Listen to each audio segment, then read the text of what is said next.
ఆటగద గణపతిని తిరిగి బతికించేవు కళ్ళు మూయుట మొదటి ఆట నీకు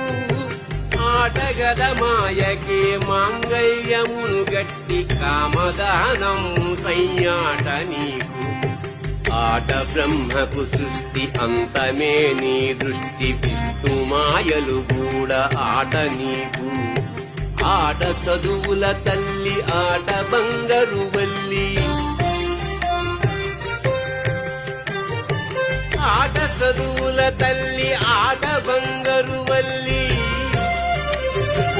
ఆటగద శ్రీచక్ర సంచారిణి ఆటగదగా శివ